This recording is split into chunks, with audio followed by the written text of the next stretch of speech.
ഞാൻ ജീവനമില്ല സ്ത്രീരാമചന്ദ്രൻ കായവാസത്തിന് പോയിരുന്നു. അനുജൻ ലക്ഷ്മണൻ ജ്യേഷ്ഠത്തിൽ സീതാദേവി കൊട്ടാരം വിട്ട് കാട്ടിലേക്ക് ജ്യേഷ്ഠനെ അനുകരിച്ചെന്നു. ഞാനിതെങ്ങനെ സഹിച്ചു? പ്രിയപ്പെട്ട പിതാവേ, എന്റെ പ്രാണപ്രിയനായ ജ്യേഷ്ഠ, എന്നോട് കരുണ കാട്ടണമേ. മരണക്കിരീടം ചെങ്കോലും വേണ്ട, വെഞ്ചാമരവും സിംഹാസനവും വേണ്ട. ഞാനിതൊന്നും ആഗ്രഹിച്ചിട്ടില്ല, ഞാനിതൊന്നും പോയിച്ചിട്ടില്ല, ഞാനിതൊന്നും കൊതിച്ചിട്ടില്ല. പിതാവിന്റെ മരണത്തിനും രാവിന്റെ വനവാസത്തിനും കാരണക്കാരിയായ രാക്ഷസിയുടെ ഉദരത്തിലാണല്ലോ ഈശ്വര ഞാൻ ജനിച്ചത്. സമസ്ത ലോകങ്ങൾക്കും ഞാൻ നിന്റെയും പരിഹാസ്യനുമായല്ലോ. സ്വാർത്ഥതയും ദുഷ്ടതയും സ്ത്രീ രൂപത്തിൽ ആവർത്തിക്കപ്പെട്ടവളാണ് എന്റെ അമ്മ. എനിക്ക് പോകാനല്ല, ഒരു നിമിഷം കൊണ്ട് എന്റെ ഉടവാളിച്ച് ഈ ശിരസിൽ ചേർക്കുവാൻ ഈ എന്റെ മനസ്സും ശരീരവും വെപ്പൽ കൊള്ളുന്നു. പക്ഷേ വയ്യ, മാതൃക്കാതെ എന്റെ വംശം എന്റെ ദുഷ്കീർത്തി കൂടി രഘുവംശത്തിന് സമ്മാനിക്കാൻ എനിക്കാകില്ല. അതുകൊണ്ട് മാത്രം ദുഷ്ടേ, ഞാൻ നിങ്ങളെ വധിക്കുന്നില്ല. പോകൂ, പോകൂ, പോകൂ എന്റെ മുന്നിൽ നിന്ന്. ഈ ലോകത്തൊരു മകനും ഈശ്വര ഇത്രയും കുടിലതയുള്ള സ്ത്രീയെ അമ്മയായി നൽകരുതേ.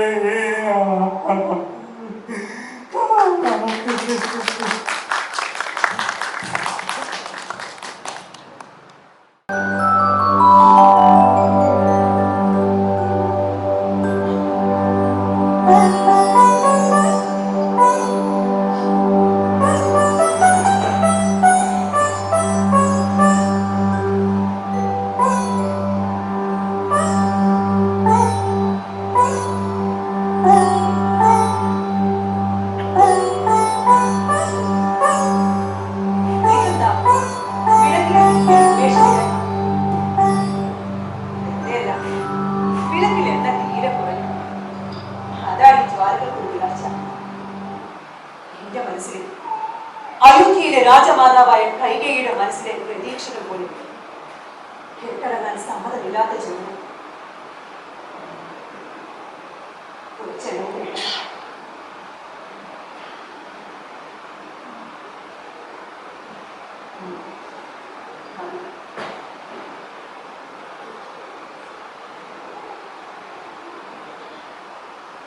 വിളക്കേ അങ്ങനെ പ്രഭ ചൊരിഞ്ഞ് കത്തുക.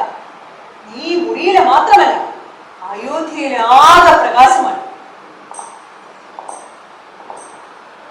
ആരാത്? കയറി അമ്മേ. അല്ല, ഇതാ അയോധ്യാപതിയായ ഭരത മഹാരാജാവിന്റെ ഭാര്യാപദം അലങ്കരിക്കുന്ന മാട്ടുവീട്. അതെ, മാട്ടുവീട് തന്നെ. അമ്മയുടെ പുത്രൻ ഭരതന്റെ ഭാര്യാപദം അലങ്കാരമായല്ല, അഭിമാനമായി കരുതുന്ന മാട്ടുവീട്. മാട്ടുവീട് വിശേഷണങ്ങൾ അതിലും കൂടുതലാണ്. ജനക മഹാരാജാവിന്റെ സഹോദരൻ കുശധ്വജന്റെ പുത്രി കേകേ രാജ്യത്തിലെ കൈകേയിയുടെയും അയോധ്യാപതിയായിരുന്ന ദശരഥന്റെയും പുത്രവധു. ഇന്ന് അയോധ്യയുടെ പട്ടം ധരിക്കാത്ത പട്ടമഹിഷി. വിശേഷണങ്ങൾ അർത്ഥമില്ലാത്ത പദങ്ങൾ മാത്രമാണ് മാട്ടുവീട്ടിൽ. ഭരതന്റെ ഭാര്യ എന്ന് മാത്രം അറിയപ്പെടാനാണ് ഞാൻ ആഗ്രഹിക്കുന്നത്. നേടിയെടുക്കാനാകില്ല എന്ന് ഉറപ്പുള്ളത് ആഗ്രഹിക്കാതിരിക്കുന്നത് ദുർബലന്റെ കൗശലം. അത് ക്ഷത്രിയ ലക്ഷണമല്ല. ആകാശത്തോളം ആഗ്രഹിക്കുക, അതിനപ്പുറത്തേക്ക് ആയുധങ്ങൾ പ്രയോഗിക്കാൻ മനസ്സുണ്ടാകും. ഓടി മുടക്കുക, ആകാശവും വിരിഞ്ഞു നിൽക്കുന്ന നക്ഷത്ര പുഷ്പങ്ങളും മാത്രമല്ല, 14 ലോകങ്ങളും ക്ഷത്രിയന്റെ കാഴ്ചവെട്ടിൽ അവർ ശാസ്ത്ര വീര്യം അത് തെളിയിച്ചിട്ടുണ്ട്. തലപുരി, തലവെട്ടം,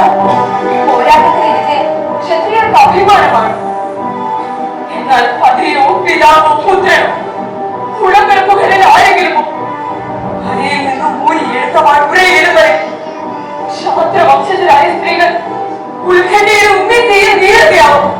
അതും അവന്റെ പഠനം കേട്ട മറുപടിയല്ലേ? പറഞ്ഞറിവോ കേട്ടറിവോ അല്ല, കൈകേക്ക് യുദ്ധരംഗം അന്യവുമല്ല. യുവേന്ദ്രന്റെ ഹിതപ്രകാരം ആയുപുത്രൻ ദശരഥൻ യുദ്ധഭൂമിയിലേക്ക് കുതിച്ചപ്പോൾ ഇടവിളക്കിന് മുന്നിൽ അർത്ഥനിമീലിത മിഴികളുമായി പ്രാർത്ഥനാനിരതയായി നിൽക്കുകയായിരുന്നില്ല കൈകൈ. ശതശതങ്ങൾ തലകും വിലകും പറയുന്ന രണാന്തരത്തിൽ അശ്വരഥത്തിൽ ആര്യപുത്രനോടൊപ്പം ഊർജവും ഉന്മേഷവും പറഞ്ഞ് ഈ കൈകൈ ഉണ്ടായിരുന്നു. വീഴുന്ന രണധീരരുടെ ആർത്തനാദം ചിതറി തെറിച്ച് കുതിച്ചൊഴുകി വെട്ടുന്ന ചോരയുടെ വീഴുന്ന ഗന്ധം ഒന്നും വരെ നടത്തിയില്ല. കാരണം ഞാൻ ക്ഷാത്ര തേജസ്സുള്ളവളാണ് കൈകൈ. ഈ കഥ ഞാനും കേട്ടിട്ടുണ്ട്. അല്ലെങ്കിൽ തന്നെ കഴിഞ്ഞ 14 സംവത്സരങ്ങളായി ഈ കഥ തന്നെയല്ലേ ഇവിടുത്തെ ചൂടിനും തുരുമ്പിനും പറയാനുള്ളത്. ആവർത്തിച്ച് പറഞ്ഞിട്ട് തീരാത്ത വ്യതയോടെ അയോധ്യയുടെ കൂടി മടൽ പോലും ഈ കഥ അണിവരക്കാത്ത ദിവസങ്ങൾ ഉണ്ടാകില്ല. കഥയോ? ഈ കൈകൈയുടെ ജീവിതം വെറും കഥയോ? ഏകേത്തിലെ ഈ രാജകുമാരിക്ക് അവളിലെ ക്ഷാത്ര തേജസ് സുവ്യക്തമാക്കാൻ 8 കഥകളുടെ അകമ്പടി വേണമെന്ന് നീ കരുതുന്നു? ഒരിക്കലുമില്ല. അമ്മയുടെ ക്ഷാത്ര ചൈതന്യം യുക്തി ബോധവും അഴക്കി കീർത്തി നേടിയതല്ലേ. സൂര്യവംശാധിപനായ ദശരഥൻ പോലും അത് അംഗീകരിച്ചു തന്നെയല്ലേ അവിടുത്തെ അലങ്കരിച്ചത്. 8 കഥകൾക്കും കടങ്കഥകൾക്കും അപ്പുറം, വർണ്ണങ്ങൾക്കും വർണ്ണനകൾക്കും അപ്പുറമാണ് എന്റെ ഭക്തമാതാവ്. അതറിഞ്ഞിരുന്നിട്ടും എന്റെ ജീവിതം ഗതിയോടെ ആരും പുലമ്പിക്കളയുന്ന കഥയായി മാത്രം എന്റെ പുത്രവധു വിശേഷിപ്പിച്ചു. വേദനിക്കുന്ന മനസ്സിന് മാത്രമാണ് നാവിൽ നിന്ന് ഉതിരുന്ന വാക്കുകളോട് ബന്ധം. വ്യക്തി ഇവിടെ കേവലം കാഴ്ചക്കാരൻ മാത്രം. അയോധ്യയുടെ മഹാറാണിക്ക് വേദനയുള്ളതാകാൻ കാരണം എന്താണ്? ആ വിശേഷം അയോധ്യയുടെ മഹാറാണി എന്ന വിശേഷം അത് തന്നെയാണ് എന്റെ ദുഃഖം. അത് മാത്രമാണ് എന്റെ നോവ്. മാധവി, നീ നിൽക്കുന്നത് അയോധ്യയുടെ രാജമാതാവിന്റെ മുമ്പിലാണെന്ന് ഓർക്കണം. കോസലത്തിന്റെ മഹാറാണി പദം നോവാനും നോവിക്കാനുള്ളതല്ല. ആരെയും നോവിക്കുന്നില്ല. പക്ഷെ സ്വയം നോവാതിരിക്കാൻ എനിക്കാവുന്നില്ലല്ലോ. ശത്രുജിന്റെ പുത്രി മാണ്ഡവിക്ക് മുമ്പേർപ്പെടാം, നെടുവേർപ്പെടാം, കരയുകയുമാകാം. പക്ഷേ ഭരത മഹാരാജാവിന്റെ പതി പദത്തിലിരിക്കുന്ന മാണ്ഡവിക്ക് ഇതൊന്നും ശ്ലാഘനീയമല്ല. ഈ 2 നാമത്തിലും ഒരേ ഹൃദയമാണ്, ഒരേ രക്തമാണ്, ഒരേ വിധാന വിചാരങ്ങളാണ്. ആയിരിക്കാം, പക്ഷേ മനോവ്യാപാരം വ്യത്യസ്തമാകും. മൃഗയാഭ്യാസം നടത്തുന്ന രാജാവും യുദ്ധമുന്നണിയിലെ രാജാവും വ്യത്യസ്തരാകണം. രൂപത്തിലല്ല, ഭാവത്തിൽ. ഇത്രയും തിരിച്ചറിവെങ്കിലും മാധവി അയോധ്യ നിന്നിൽ നിന്നും പ്രതീക്ഷിക്കുന്നു. മാപ്പാക്കണം അമ്മേ. വിളമ്പുന്ന പാത്രത്തിന് സമാനമായി രൂപവും ഭാവവും മാറാൻ മാധവി കേവലം ജനമല്ല, ഞാനൊരു സ്ത്രീയാണ്. സ്ത്രീ അവരെയായ സ്ത്രീ എന്ന് പറയും. അതെ, മാധവി അവരെയാണ്. ശാസനയ്ക്ക് മുന്നിൽ പതറുന്നവൻ, ആജ്ഞയ്ക്ക് മുന്നിൽ അനുസരണയുള്ളവൻ, അപേക്ഷയ്ക്ക് മുന്നിൽ ശിരസ് ഒലിക്കുന്നവൻ. അപേക്ഷ, ആജ്ഞ, ശാസന ഇവയ്ക്കൊന്നും ചെവി കൊടുക്കേണ്ട കാര്യം ക്ഷാത്ര യുവതികൾക്കില്ല, പ്രത്യേകിച്ച് മഹാറാണിമാർക്ക്. മഹാറാണി മഹാരാജാവിന്റെ പത്നിയാണ്, ധർമ്മപത്നി. ഭർത്താവിന്റെ ഹിതം ആജ്ഞയുടെ രൂപത്തിലോ ശാസനയുടെ കാർക്കശ്യത്തിലോ അപേക്ഷയുടെ ഭാവത്തിലോ വന്നാലും അതനുസരിക്കുക മാത്രമാണ് കുലസ്ത്രീകളായ ഭാര്യമാരുടെ കടമയെന്ന് ഉദ്ഘോഷിക്കപ്പെടാറുണ്ടല്ലോ. ഗുണകരമല്ലാത്ത ഹിതങ്ങൾക്ക് നേരെ മുഖം തിരിച്ചു നിൽക്കുവാനുള്ള വിവേകം കുലസ്ത്രീകൾക്കുണ്ടെന്ന് കണ്ടിക്കാണും ഉദ്ഘോഷണങ്ങളുടെ ഉപജ്ഞാതാക്കൾ. അത് അവരുടെ അവിവേകം. അന്ന് പറയുന്നതിന്റെ പോലും ഭർത്താവിന്റെ ആജ്ഞ അനുസരിക്കുകയല്ല, അവരുടെ ക്ഷേമത്തിന് ഉചിതമായത് എന്തോ അത് ചെയ്യുക എന്നതായിരിക്കണം ധർമ്മഭക്തിയുടെ രീതി. യുദ്ധരംഗത്ത് ആര്യപുത്രൻ ദശരഥന്റെ രഥചക്രങ്ങളുടെ അച്ചാണി ഊരിത്തെറിക്കുമ്പോൾ ഈ ചൂണ്ടുവിലും കൈകയും പകരം വെച്ചത് ആരുടെയും ആജ്ഞ അനുസരിക്കാനായിരുന്നില്ല. ഭർത്താവിന്റെ സുരക്ഷ മാത്രം മനസ്സിൽ കണ്ടുകൊണ്ടായിരുന്നു. ഈ ചൂണ്ടുവിരൽ കൊണ്ട് അന്ന് രക്ഷിച്ചത് അയോധ്യയുടെ അഭിമനയാണ്, സൂര്യവംശത്തിന്റെ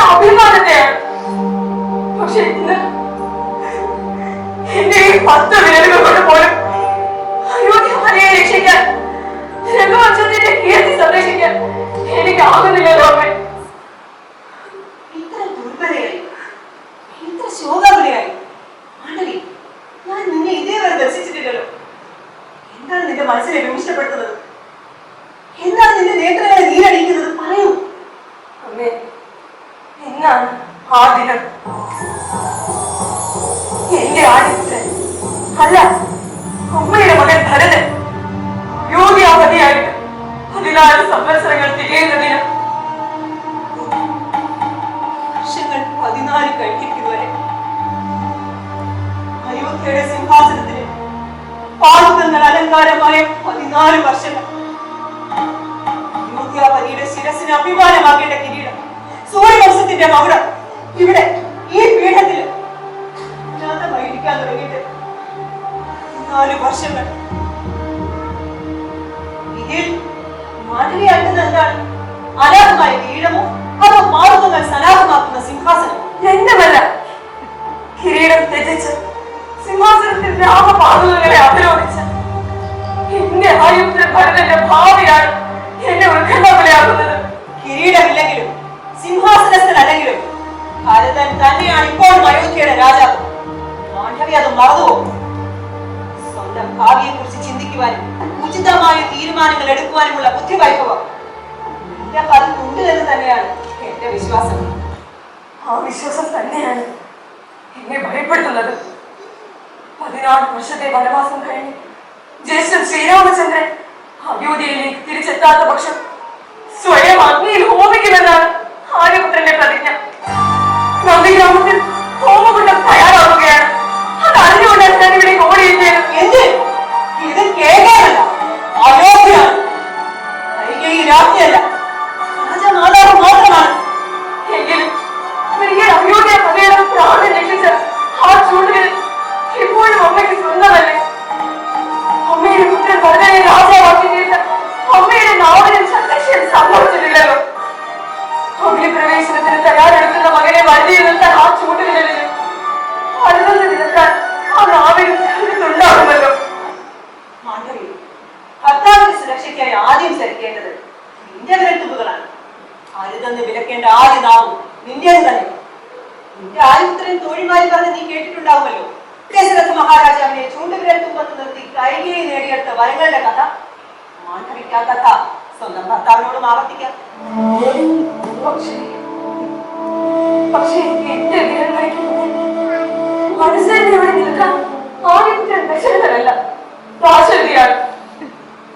അനുസരിക്കാൻ ഞാൻ കൈകേയുമല്ല, മാണ്ഡവിയാണ്.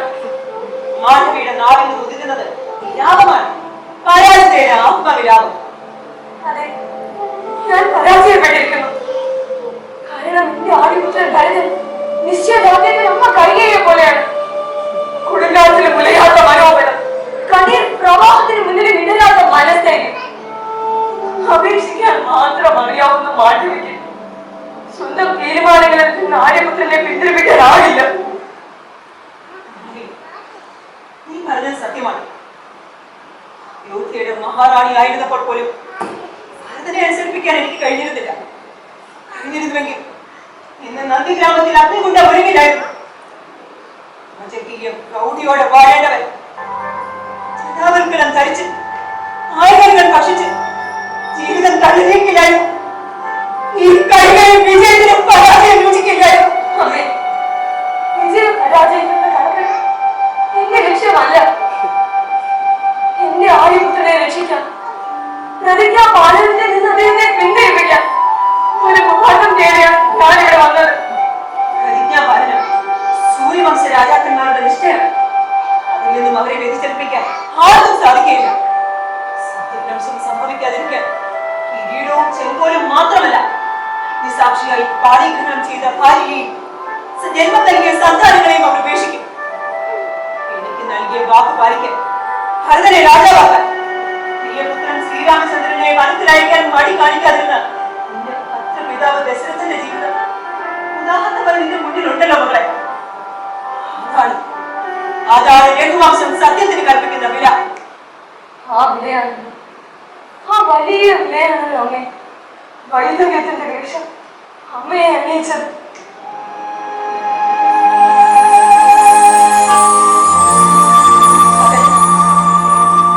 എന്റെ മകൻ ഭരതനെ രാജാവാക്കാൻ ഞാൻ നൽകിയ കനത്ത വില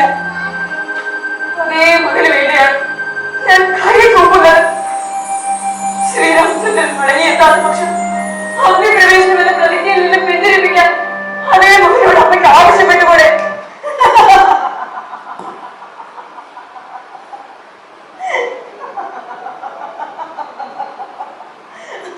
മാധവി, പ്രതിജ്ഞാബാലിനെ കുറിച്ച് ഞാൻ ചിന്തിച്ചു പോയി.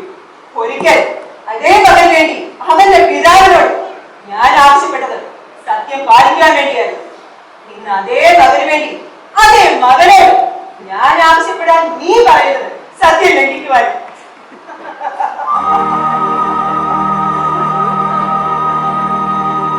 പക്ഷെ മാധവി, എന്റെ മകനോട് അവന്റെ ജീവന് വേണ്ടി പോലും സത്യം ലംഘിക്കാൻ ഞാൻ ആവശ്യപ്പെടുകയില്ല. കാരണം ഞാൻ കൈകഴിയാണ്, ക്ഷാത്ര വംശത്തിൽ പിറന്നവൻ.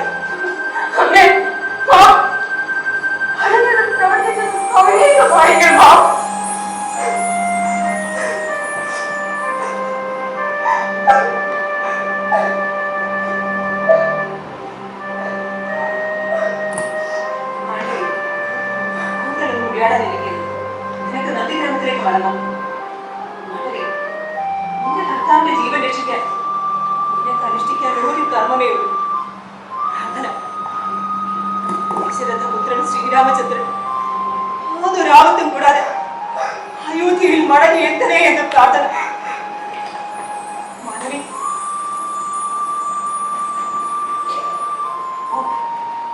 മാധവി പോയി പോയി പ്രാർത്ഥിക്കട്ടെ. കഴിഞ്ഞ 14 വർഷമായി നിരന്തരമായി ഞാൻ നടത്തുന്ന പ്രാർത്ഥന എന്റെ കണ്ണിലുണിയായ ശ്രീരാമചന്ദ്രൻ യാതൊരു ആപത്തും കൂടാതെ മടങ്ങിയെത്തണം എന്ന പ്രാർത്ഥന.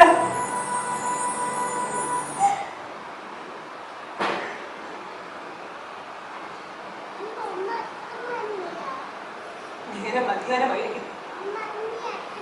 ഞാനത് കേൾക്കട്ടെ. എന്റെ മനസ്സിൽ ഉൾക്കണ്ടവരെ ഉറക്കി കെട്ടാനാകുമോ എന്ന് ശ്രമിച്ചതാണ്.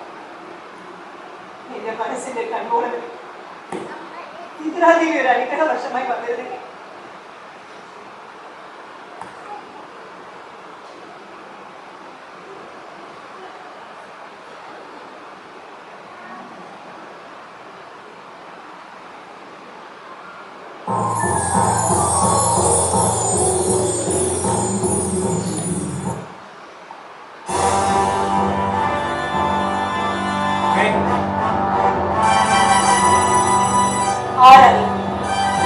ആരായാലും അകത്തേക്ക് വരാം.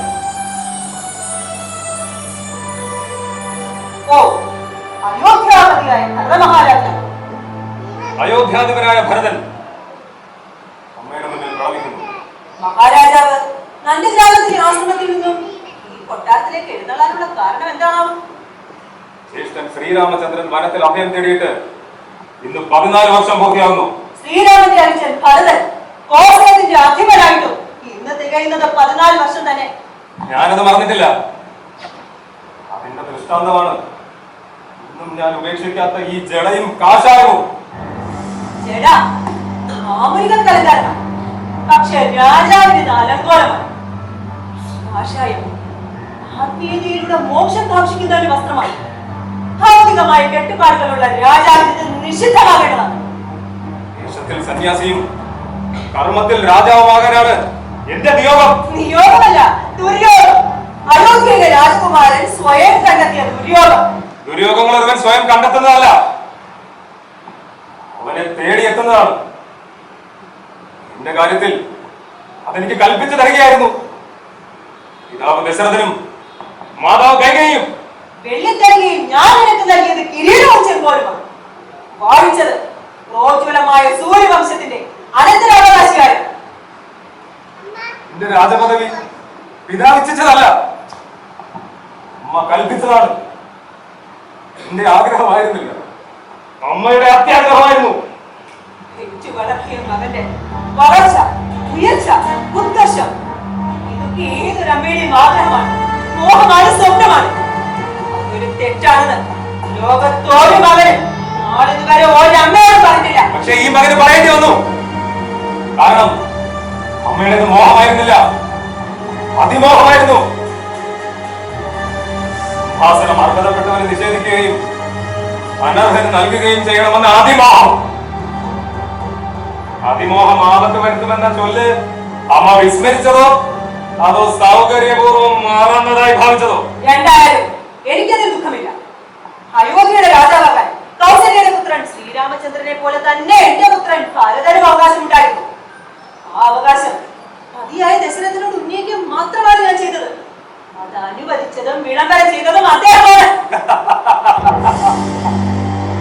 പ്രണയം കൊണ്ട് മയക്കി, കണ്ണീർ കൊണ്ട് തളർത്തി, അരുളിയ വനത്തിന്റെ കഥ പറഞ്ഞു വീഴ്ത്തി. ദശരഥ മഹാരാജാവ് ഇന്ന് രാജാവായി വിളംബരം ചെയ്യും മുമ്പ് അരമനയിൽ ഇങ്ങനെയും ചിലത് നടന്നുവെന്ന് അങ്ങാടിയിൽ നാട്ടുപണികൾ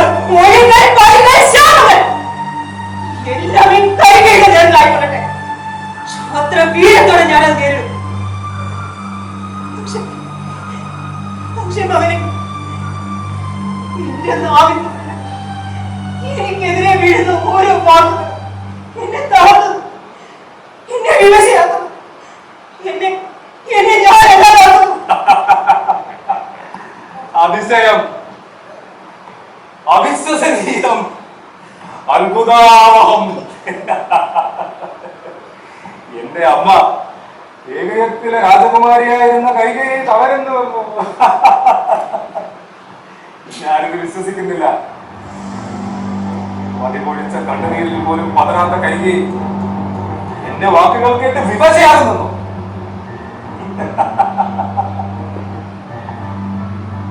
ദശരഥ മഹാരാജാവ് മരണത്തിലേക്ക് നടന്നകലുമ്പോഴും മിഴി നനയാതെ കണ്ടുനിന്ന കൈകേയി എന്റെ വാക്കുകൾ കേട്ട് സ്വയം മാറിപ്പോകുന്നു. എങ്കിൽ ഭരതനെ ചിരിക്കണം, പൊട്ടി പൊട്ടി ചിരിക്കണം. കഴിഞ്ഞ 14 വർഷമായി ഭരതൻ കാത്തിരിക്കുകയാണ്. മാനസാന്തരത്തിന്റെ ഒരു തുള്ളി കണ്ണുനീർ ഈ കവലിലൂടെ ഒളിച്ചാക്കുന്നത് കാണാൻ ഇന്നലെ സാധ്യമാകുന്നുവെങ്കിൽ ഞാൻ ചിരിക്കും, ആർക്കട്ടഹസിക്കും. തളർച്ച കണ്ട് ചിരിക്കാനും തകർച്ച കണ്ട് അട്ടഹസിക്കാനും എന്റെ മകൻ ഭരതൻ വല്ലാതെ ആഗ്രഹിക്കുന്നുണ്ടെന്ന് എനിക്കറിയാം. പക്ഷെ അത് അസാധ്യമാണ്.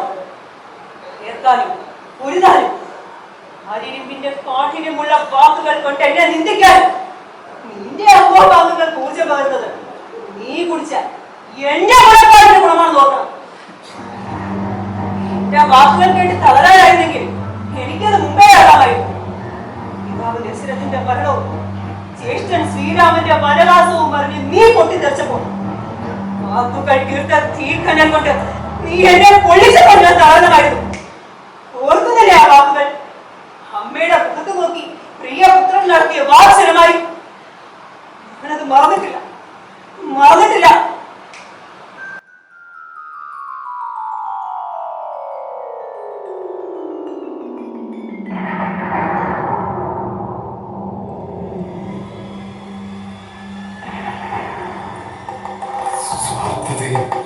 ദുഷ്ടതയും സ്ത്രീരൂപത്തിൽ ആവാഹിക്കപ്പെട്ടവളാണ് എന്റെ അമ്മ. എനിക്ക് മുഖം കാണണ്ട. ഒരു നിമിഷം കൊണ്ട് എന്റെ ഉളവാണ് ഈ ശിരസ് ഛേദിക്കും. എന്റെ മനസ്സും ശരീരവും വെമ്പൽ കൊണ്ട് പക്ഷേ വയ്യ. മാതൃകാതരന്റെ വംശബന്ധ ദുഷ്കീർത്തി രഘുവംശത്തിന് സമ്മാനിക്കാൻ എനിക്കായില്ല. അതുകൊണ്ട് മാത്രം ദുഷ്ടരെ ഞാൻ നിങ്ങളെ വധിക്കുന്നില്ല. എന്റെ മുന്നിൽ ലോകത്തൊരു മകൻ ഈശ്വര ഇത്രയും കുടിനതയുള്ള സ്ത്രീയെ അമ്മയായി നൽകരുത്.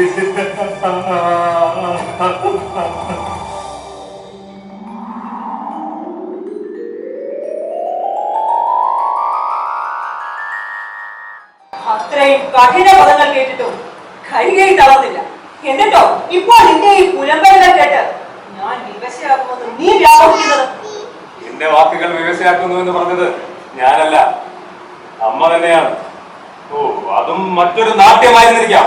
നാട്യമായിരുന്നില്ല, കേവലം മാനസികമായ ഒരു വിക്രമം മാത്രം.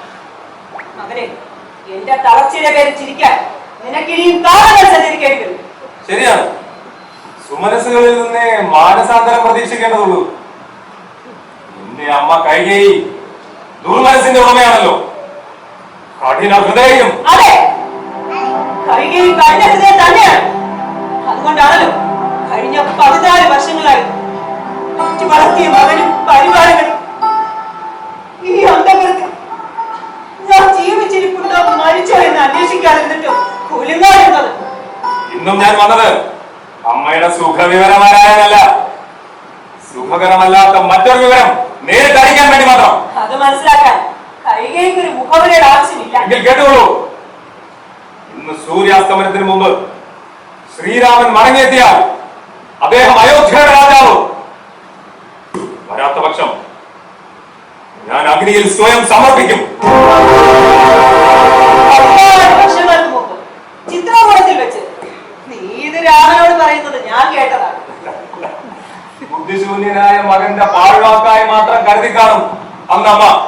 സൂര്യവംശത്തിൽ പിറന്നവരുടെ നാവിൽ നിന്നും ആഴ്വാക്കുകൾ ഉതിരില്ല. അത് ഞാൻ അറിഞ്ഞിട്ടുള്ളതാണ്. പക്ഷേ മറ്റാരെക്കാളും തീവ്രമായി, മറ്റെന്തിനേക്കാളും തീക്ഷ്ണമായി. എങ്കിലും മകനെ, എനിക്ക് നിന്നോട് ഒന്നേ പറയാനുള്ളൂ. വേണ്ട, പറയണ്ട. ആ നാവിൻ തുമ്പിൽ ഇരുന്ന് വിറയ്ക്കുന്ന അക്ഷരങ്ങൾ എന്റെ അഗ്നിപ്രവേശത്തെ തടയാനുള്ളതാണെങ്കിൽ അത് ഉച്ചരിക്കാതിരിക്കുന്നതാണ് ഉചിതം. പറയുന്നവന്റെ വാക്കുകളുടെ ഔചിത്യം കേൾക്കുന്നവന് അനൗചിത്യമായി തോന്നാം. അത് പറഞ്ഞവന്റെ വാക്കുകളുടെ പിഴയാവില്ല, കേട്ടവന്റെ വ്യാഖ്യാന പിശകാവും. എനിക്ക് പോകാൻ കെടുക്കമുണ്ട്. അമ്മ പറഞ്ഞോളൂ. എനിക്ക് പറയാൻ ഒന്നേ ഉള്ളൂ. കഴിഞ്ഞ സൂര്യാസ്തമനത്തിന് മുമ്പ് ശ്രീരാമചന്ദ്രൻ അയോധ്യയിൽ മടങ്ങിയെത്തിയില്ല എങ്കിൽ മകനെ ഭരത, നീ നിന്റെ വാക്ക് പാലിക്കണം. എന്റെ ഉദരത്തിൽ ഞാൻ ചുമന്നത്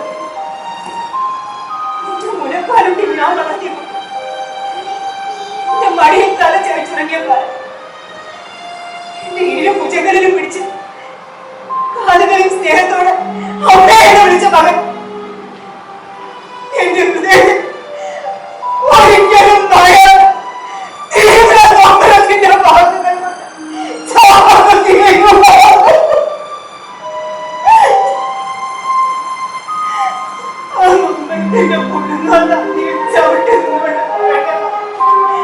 നീ നിന്റെ വാക്ക് പാലിക്കണം.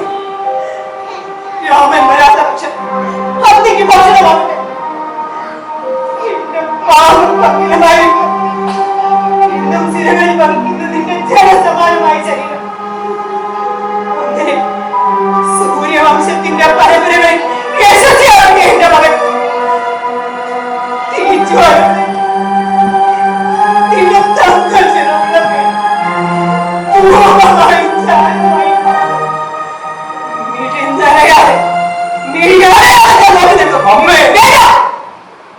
നിങ്ങൾക്കും തേങ്ങകൾക്കും ഇവിടെ സ്ഥാനമില്ല.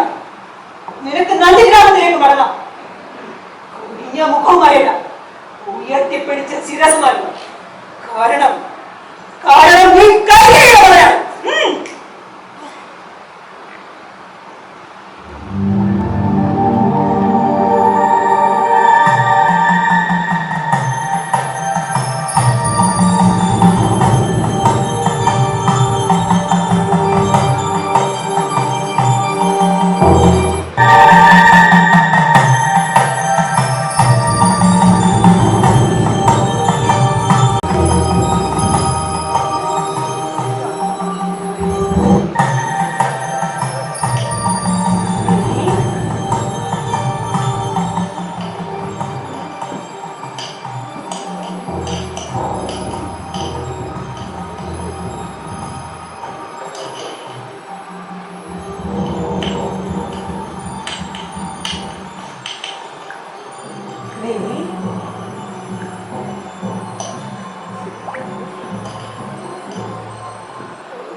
ഭരതൻ, എന്റെ മകൻ അയോധ്യാപതിയായ ഭരതൻ.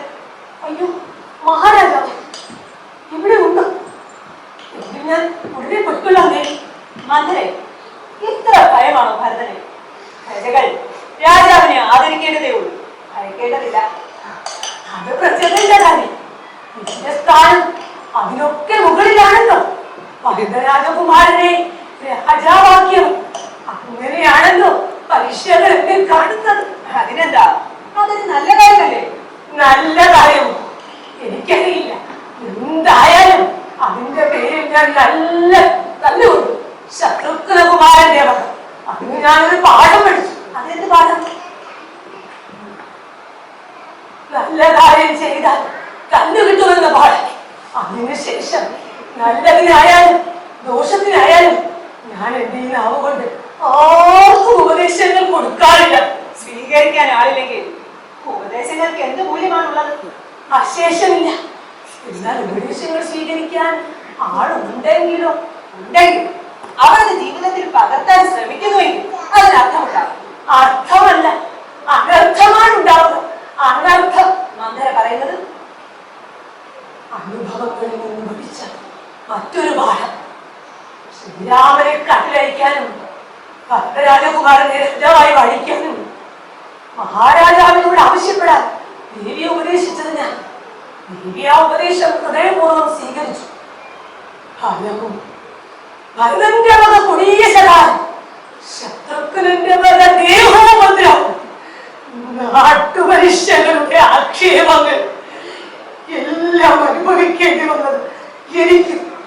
ഇനി പറ, ഉപദേശങ്ങളുടെ അഭിഗമനം അർത്ഥമോ അനർത്ഥമോ? 14 സംവത്സരങ്ങൾ കഴിഞ്ഞു. മന്ദര ഒന്നും മറന്നില്ലല്ലേ?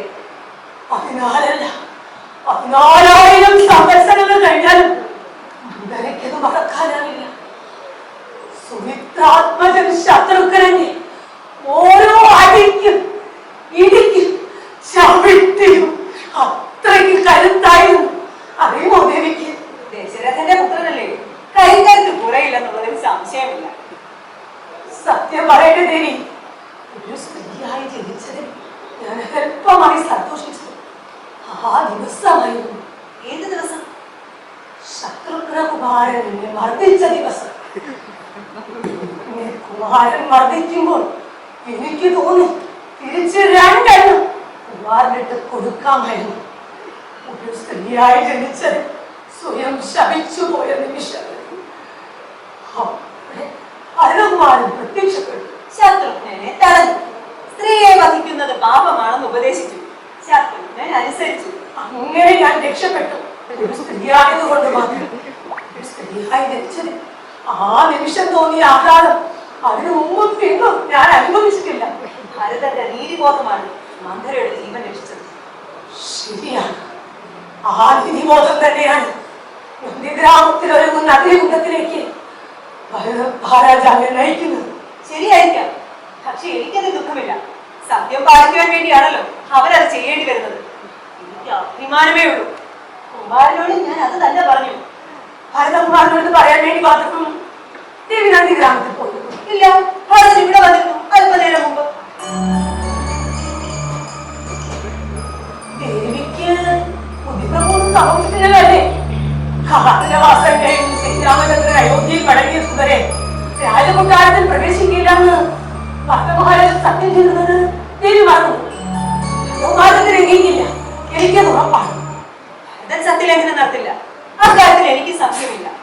പക്ഷേ മാതൃസംഘത്തിൽ യാത്രാ വഴി ചൊല്ലുവാനുള്ള ഒരു മകന്റെ അവകാശത്തെ നിഷേധിക്കാൻ ഏത് സത്യപ്രമാണങ്ങൾക്കാണ് കഴിയുക? സത്യപ്രമാണങ്ങളെ കുറിച്ചോ നീതിശാസ്ത്രങ്ങളെ കുറിച്ചോ ഈ മന്ദരിക്ക് വലിയ അറിവൊന്നുമില്ല. എന്നാൽ രഘുവംശജർ സത്യലംഘനം നടത്തില്ല എന്നുള്ളത് സമസ്ത ലോകർക്കും അറിവുള്ളതാണ്. അത് രഘുവംശാധിപൻ തന്നെയല്ലേ ദേവി? ഞാനത് നിഷേധിക്കുന്നില്ല. പക്ഷെ അല്പനേരത്തേക്ക് ഭരതൻ ഇവിടെ വന്നു എന്നുള്ളത് സത്യമാണ്. ഇത് മാത്രമല്ല, ഏറെ നേരം എന്നോട് വാദപ്രതിവാദം നടത്തുകയും ചെയ്തു.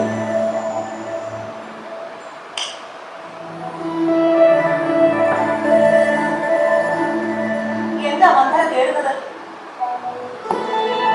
ദേവി ഇത് തലയിൽത്തേച്ച എണ്ണയുടെ ബാക്കി എവിടെയാണ് ചെയ്തത്? ഞാൻ തലയിൽ തേച്ച എണ്ണയുടെ ബാക്കി മന്ദരക്ക് എന്തിനാ? ദേവി തലയിൽത്തേച്ച എണ്ണ ആയിപ്പോയോ എന്നൊരു സംശയം. അതല്ലെങ്കിൽ കുളിച്ചീർന്നഴിഞ്ഞ മുടിയിടകൾ പകർന്ന ധൂപം ചന്ദനത്തട്ടിലേതാകില്ല. സംശയിക്കേണ്ട മന്ദരെ, എന്റെ മുടിയിടകളിൽ ഇപ്പോഴും ചന്ദനത്തിന്റെ ഗന്ധമുണ്ട്. തേച്ച എണ്ണയുടെ സുഗന്ധം ശിരസിൽ മാത്രമല്ല, ശരീരമാസകളുണ്ട്. ആ ശരിയാണ്, എണ്ണയും ധൂപവും മാറിയിട്ടില്ല. ഇന്നിപ്പോ എനിക്ക് മതിഭ്രമം ഉണ്ടാകാൻ എന്താണ് കാരണം? എനിക്ക് മതിഭ്രമം മന്ദിരയുടെ നാവിന് പണ്ടേ കടിഞ്ഞാനിടേണ്ടതായിരുന്നു. എന്റെ നാവിന് കടിഞ്ഞാനിട്ടാൽ ദേവിയുടെ മതിഭ്രമം അവസാനിക്കും. എനിക്ക് എന്ത് മതിഭ്രമം ഉണ്ടായിരുന്നു മന്ദിര പറയുന്നത്? നന്ദിഗ്രാമത്തിൽ സായാഹ്ന സ്വരത്തോടൊപ്പം വെളിയിറങ്ങാൻ ഒരുങ്ങുന്ന പർവ്വകാലം ഈ അന്തപുരത്തിൽ വന്നുവെന്നും ദേവിയെ കണ്ടുവെന്നും ഈ യാത്രാവഴി പറഞ്ഞുവെന്നും പറയുന്നത് മതിഭ്രമം അല്ലെങ്കിൽ പിന്നെ മറ്റെന്താണ്? സത്യം, ഈ കണ്ണുകൾ കൊണ്ട് ഞാൻ അവനെ കണ്ടു. അവന്റെ വാമൊഴികൾ എന്റെ ഈ കാതുകളിൽ പറിച്ചു. അവന്റെ വിശ്വാസ സ്പർശനം എന്റെ ഈ ശരീരത്തിൽ ഞാൻ അനുഭവിച്ചു. ഇത് സത്യമാണ് വന്നേരെ. ദേവിയുടെ വാക്കുകൾ സത്യമായിരുന്നെങ്കിൽ ഞാനും കൊതിച്ചു പോകുന്നു. പക്ഷേ അടുത്ത് ദേവിയുടെ മകൻ മാത്രമല്ല, അയോധ്യ മാതൃകയാക്കേണ്ട രാജാവ് കൂടിയാണ്. രാജാവ് സത്യവിരുദ്ധമായ പാതയിൽ നടവുണ്ടാൽ അക്ഷരം അയോധ്യയിൽ അതിന്റെ നുടിവെത്തങ്ങൾ കാണാനാണ്. നിൽക്കുന്ന മരങ്ങൾ കരിഞ്ഞുണങ്ങും, പാറിപ്പറക്കുന്ന പക്ഷികൾ ചിറകറ്റ് നിലം പതിക്കും. പാൽ ചുരത്താനാകാതെ കൊക്കളും അത് കുടിക്കലാകാതെ കിടാങ്ങളും നിലവിളിക്കും. കാർമേഘങ്ങൾ മഴമൊഴിക്കില്ല, കൃഷിയിടങ്ങൾ വരണ്ടുണങ്ങും, രോഗവൈദ്യകളാൽ പ്രജകൾ വരയും. എല്ലാം അറിയുന്നത് എനിക്കെല്ലാം അറിയാം. പക്ഷെ എന്നിട്ടും സംശയം ഒഴിയുന്നില്ല.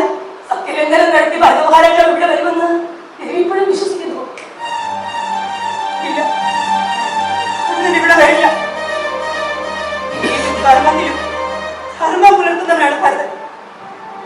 അവർ ഈ അന്തപുരത്തിൽ വരില്ല. എന്നെ കാണില്ല.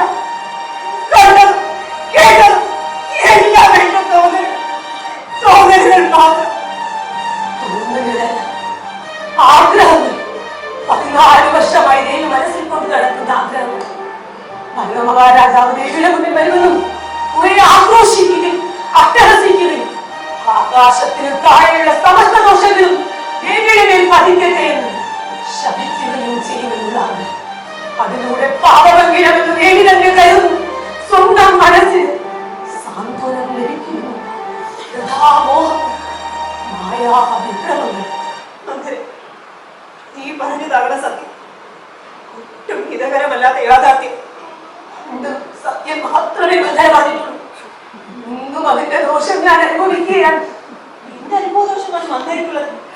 പണ്ട് രാജപത്നിമാരിൽ ഒരുവളുടെ തോഴിയായിരുന്ന നീ ഇന്ന് രാജമാതാവിന്റെ തോഴിയാണ്. രാജപത്നിയുടെ തോഴി 14 വർഷം മുമ്പ്.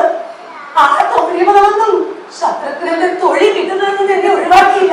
ശത്രുഘ്നൻ പാപം കിട്ടി, പാപം കിട്ടി. പക്ഷെ എനിക്ക് നല്ല കട്ടിയായി. മന്ദരിയുടെ വാക്കുകളുടെ സ്വാധീനം മൂലമാണ് ഞാൻ രാമനെ വനത്തിലയക്കാൻ ആര്യപുത്രനോട് ആവശ്യപ്പെട്ടെന്ന് അവൻ കരുതി കാണും. ഒന്നോർത്താനത് തെറ്റല്ലോ. കുറ്റത്തിന്റെ വീട്ടിലില്ലാതെ ഞാൻ പറയും. അത്തരമൊരു കുറ്റബോധം ഇനിയും നിന്നെ വേട്ടയാടേണ്ടതില്ല മന്ത്രി. ഭരതനെ രാജാവാക്കാനും രാമനെ വനത്തിലയക്കാനും ആര്യപുത്രനോട് ആവശ്യപ്പെട്ടത് എന്റെ മനസ്സാണ്. എന്നെ സമാധാനിപ്പിക്കാൻ നിൽക്കുകയാണോ ദേവി? എങ്ങനെ എല്ലാ മനുഷ്യ മനസ്സിലും അതിമോഹങ്ങളും അത്യാദ്യമുണ്ട്. അത് എന്നെ പോലെ ഇനി ഈ രൂപത്തിൽ ഊരിൽ പിടിച്ച് നിലനിരിച്ച് പരിശുദ്ധയോടെ ഏതെങ്കിലും ഒരു കോണിലേക്ക് ആരാലും അറിയപ്പെടാതെ അനുകൂലമാകുമ്പോൾ അവ കുറ്റാലും ഉപേക്ഷിച്ച് നമ്മുടെ മനസ്സിൽ നൃത്തം ചവിട്ടും. നാമ ക്രോധ ലോക മോഹ മത മാത്സര്യങ്ങളുടെ നൃത്തം.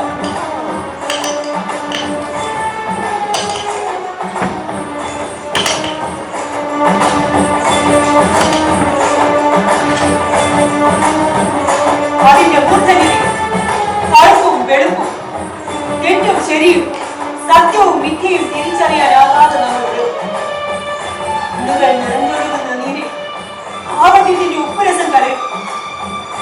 അവറ്റുമ്പിൽ നിന്ന് വാക്കുകൾ അതിശരമായി കുടിക്കും. വൈവിരലുകൾ ആത്മീകതയെ ചോദ്യം ചെയ്യാൻ വേണ്ടി ഏറ്റവും ഒടുവിൽ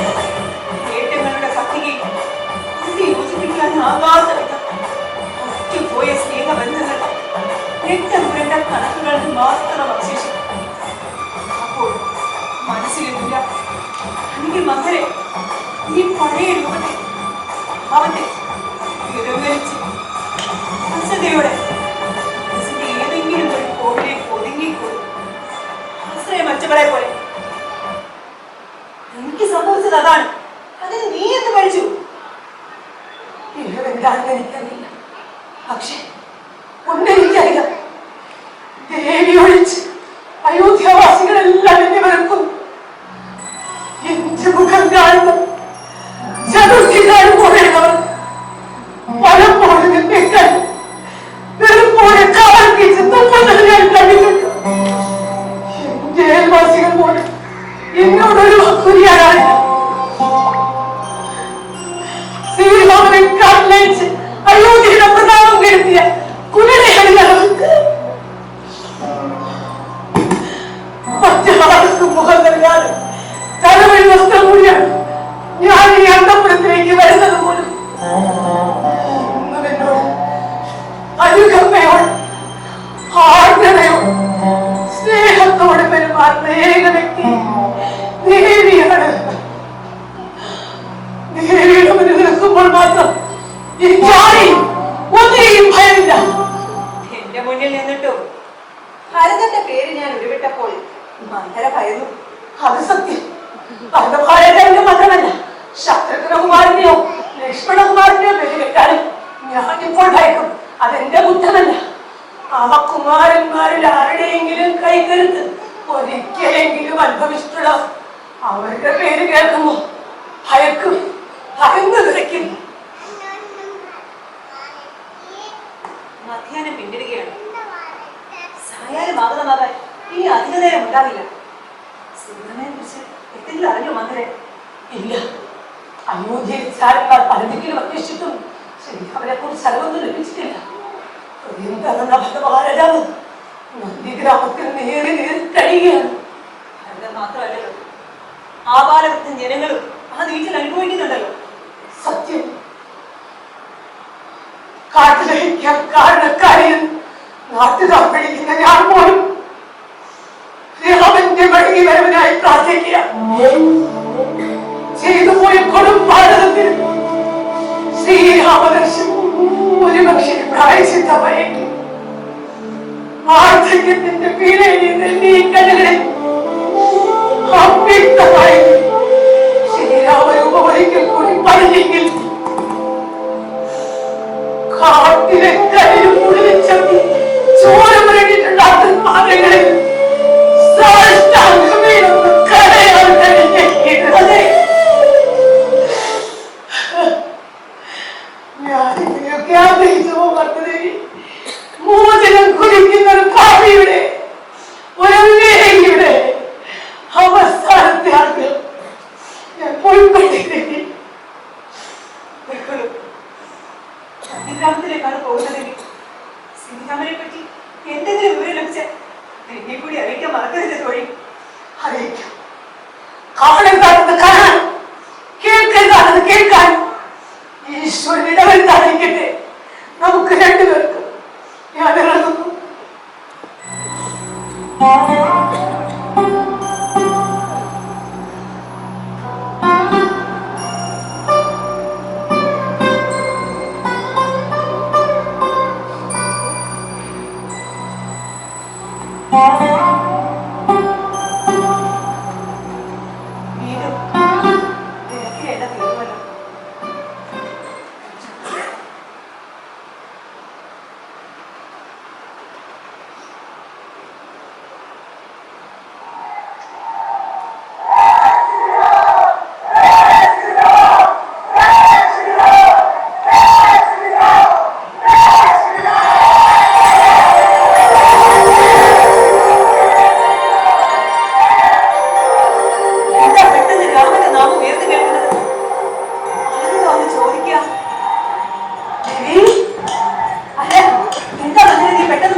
വ്യക്തമായി പറയൂ.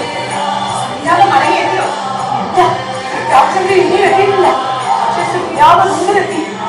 എത്തിയ സമയത്ത് തന്നെ പറയാൻ ഈശ്വരൻ മാത്രം ശേഷിക്കും.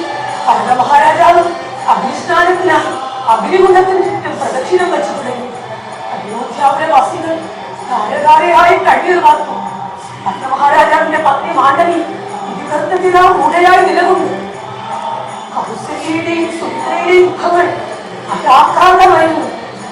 എല്ലാം കണ്ടിട്ടും കേട്ടിട്ടും ഇടക്കമില്ലാത്ത മനസ്സോടെ ഉറപ്പിച്ച ചിന്തകളോടെ ഭരതൻ മാത്രം പ്രദക്ഷിണം തുടങ്ങി. പെട്ടെന്ന് ആകാശത്ത് നിന്ന് പൊട്ടി വീണത് പോലെ ഒരു ബ്രാഹ്മണ ശ്രേഷ്ഠൻ അവിടെ എത്തിച്ചേർന്നു.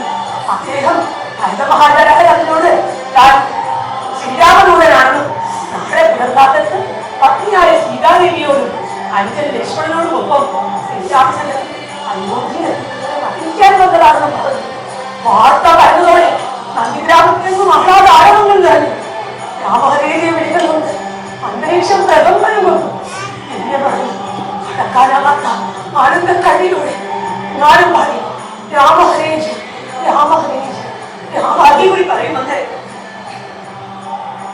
വർഷങ്ങൾക്ക് ശേഷം എന്റെ കാതുകളിൽ നല്ല വാർത്തയെങ്കിലും പറിക്കട്ടെ. പറയും മന്ദരെ.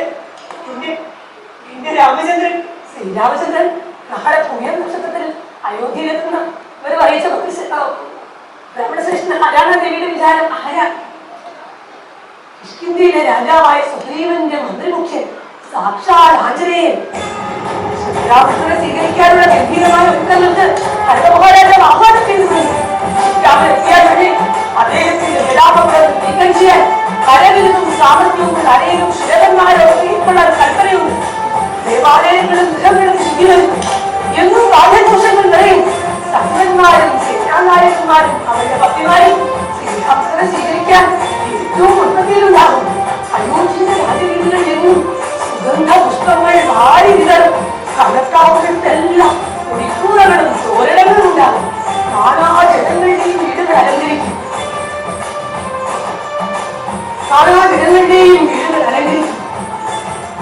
ഞാനുണ്ടാകും മന്ദരെ, ഞാനുണ്ടാകും. എന്റെ ശ്രീരാമനെ സ്വീകരിക്കുന്ന ഘോഷയാത്രയിൽ മുൻപിലാണെങ്കിലും പിന്നീട് എവിടെയെങ്കിലും ആൾക്കൂട്ടത്തിൽ ഒരാളായി ഈ ഞാനുണ്ടാകും. അതെന്റെ അവകാശമാണ്. അതെന്റെ സ്വകാര്യമായ ആനന്ദമാണ്. ഈ രാത്രി അയോധ്യ തുറക്കമില്ലാത്ത രാത്രിയാണ്. ദീപങ്ങൾ കഴിച്ചും മാലകൊടുത്തും പാട്ടുപാടി ആനന്ദ നൃത്തമായി ജനം മതിപറന്ന് കാത്തിരിക്കുന്ന ശിവരാത്രി. അയോധ്യ നാളത്ത് ഉയർത്തി പ്രതീക്ഷയോടെ കാത്തിരിക്കുകയാണ്. അതിന്റെ ഘോഷമായി ഇങ്ങനെയുന്നു രാമഹരേജ് രാമഹരേജ്. ഞാനും കാത്തിരിക്കുകയാണ് മന്ദരെ. അയോധ്യയുടെ നാളത്തെ പുതിയ പുലരി വരവേൽക്കാൻ ഞാനും കാത്തിരിക്കും.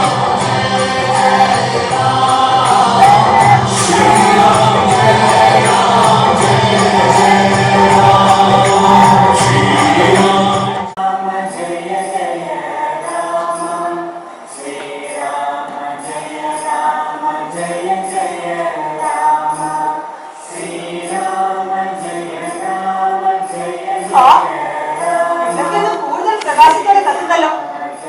അതോ എന്റെ തോന്നലാണ്? അല്ല, ഈ നിലവിളക്കിലെ ജ്വാലകൾക്ക് ശോഭ ഏറെയിട്ടുണ്ട്. സംശയമില്ല. ശ്രീരാമചന്ദ്രന്റെ അയോധ്യ പ്രവേശം പറഞ്ഞതുപോലെ അത് ഈ നിലവിളക്കിൽ നിന്ന് നൃത്തം ചവിട്ടുകയാണ്. അയോധ്യ ആകെ ആഹ്ലാദിക്കുമ്പോൾ അതിൽ നിന്ന് ഒഴിഞ്ഞു നിൽക്കാൻ ഈ നിലവിളക്കിലെ നാളത്തിന് കഴിയുമോ?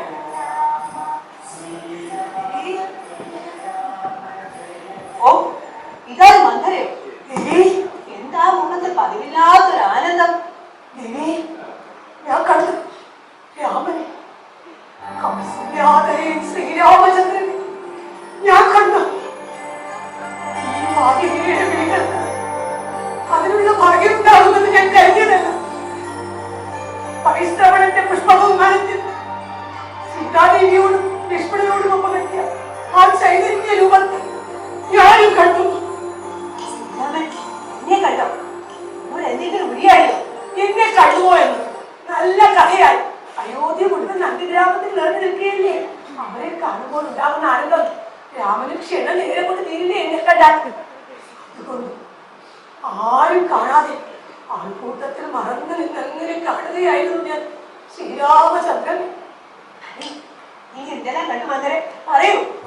പുഷ്പവിമാനത്തിൽ ഇറങ്ങിയ ശ്രീരാമചന്ദ്രനെ മഹാരാജാവ് ആശ്ലേഷിച്ചു. ഭരതന്റെ കവിളിലൂടെ ഒന്നിച്ചിറങ്ങിയത് കണ്ണുനീരായിരുന്നില്ല, ആനന്ദ കടലായിരുന്നു. ശ്രീരാമനെ പുണരുമ്പോൾ ഭരതന്റെ കരങ്ങൾ അദ്ദേഹത്തെ ശ്വാസം പോലെ തോന്നി. ആ കൈകളിൽ ഒരിക്കലും രാമനെ ഒരു കാടിനും വിട്ടുകൊടുക്കില്ല എന്ന് പറയും പോലെ ഭരത മഹാരാജാവ് ശ്രീരാമന്റെ തോളിൽ തലചായ്ച്ച് അങ്ങനെ നിന്നു. ഇരുവരുടെയും നേർക്ക് സഞ്ജയം പുഷ്പങ്ങൾ ഭക്ഷിച്ചു.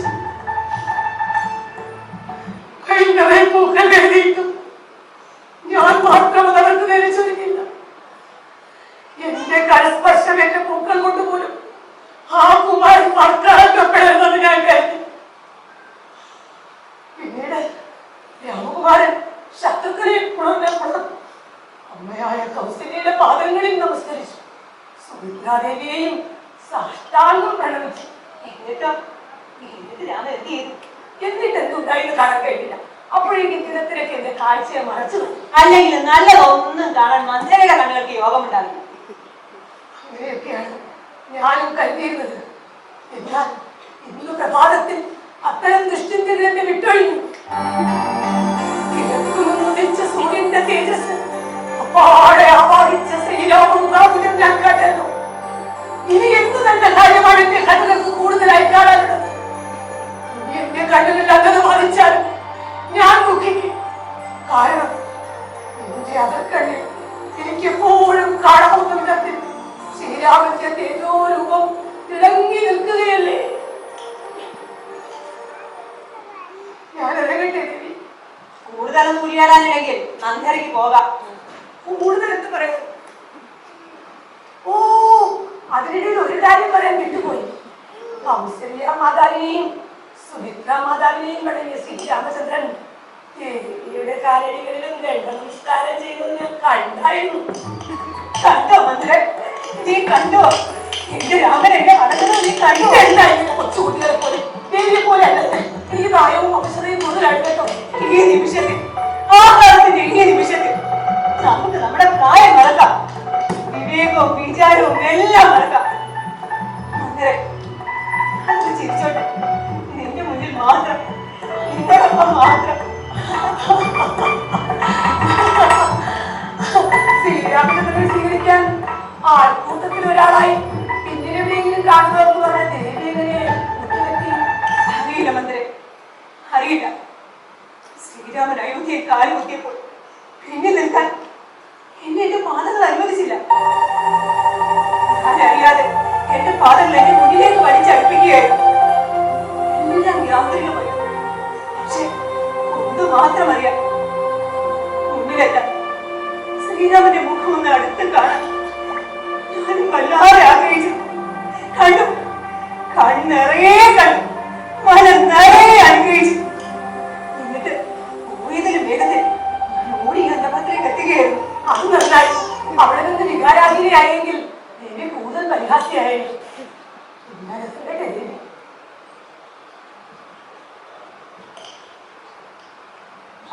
ഇനി അന്തപുരത്തിലേക്ക് വരാൻ ആരും മടിക്കില്ല. സാക്ഷാൽ ഭരത മഹാരാജ് പോയി ഉറപ്പ്.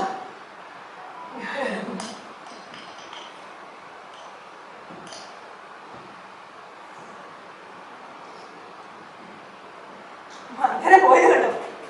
എന്തൊരു ധൈര്യമാണ് ഇപ്പൊ ആ മുഖത്ത്. അന്റെ തലവഴി തുണി അണിഞ്ഞ് മുഖം ആരെയും കാണിക്കാതെ നടന്ന മന്ദര ഇപ്പൊ മുഖം വരയ്ക്കാതെ ആരെയും ഭയക്കാതെ നടന്നു പോകുന്നു.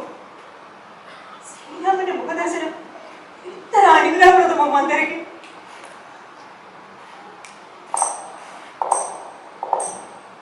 ആരത്?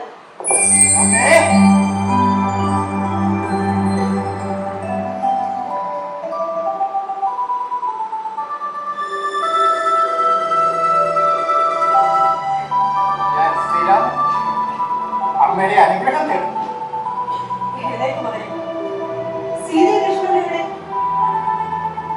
സീത കൗസല്യ മാതാവിന്റെ അടുത്തും ലക്ഷ്മണൻ സുമിത്ര മാതാവിന്റെ അടുത്തുമുണ്ട്.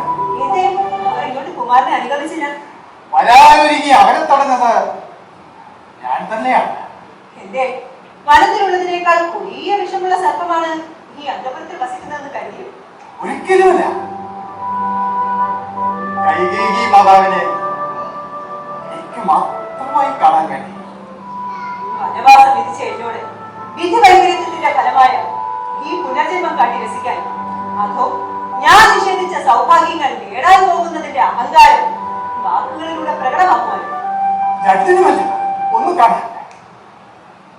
സുപുത്രനായ ഭരതനോടുള്ളതിനേക്കാൾ സ്നേഹവാത്സല്യങ്ങൾ എന്നും എന്നോട് കാട്ടിയിരുന്ന അമ്മയെ ആൾക്കൂട്ടത്തിൽ ഒരാളായല്ലാതെ ഹൃദയം നിറയെ കാണാം.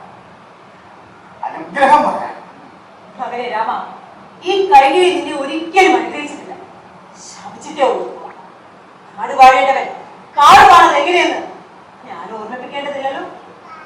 അറിവില്ല പൈതങ്ങൾക്ക് നോവാണ് വാത്സല്യമുള്ളവരുടെ ശാസന.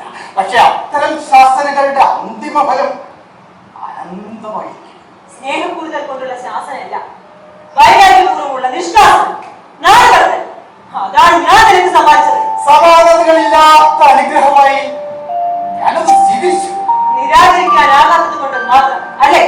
അമ്മയുടെ ഹിതം, അച്ഛന്റെ സത്യം, മകന്റെ ധർമ്മം, ഇതിലേത് നിരാകരിക്കാനാണ് അമ്മേ എനിക്ക് മനസ്സ് വരിക?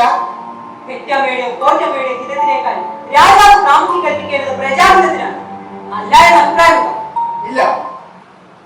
രാജാവിന്റെ പ്രഥമവും പ്രധാനവുമായ ഉത്തരവാദിത്വം പ്രജാഹിതമനുസരിച്ച് പ്രവർത്തിക്കുക തന്നെയാണ്.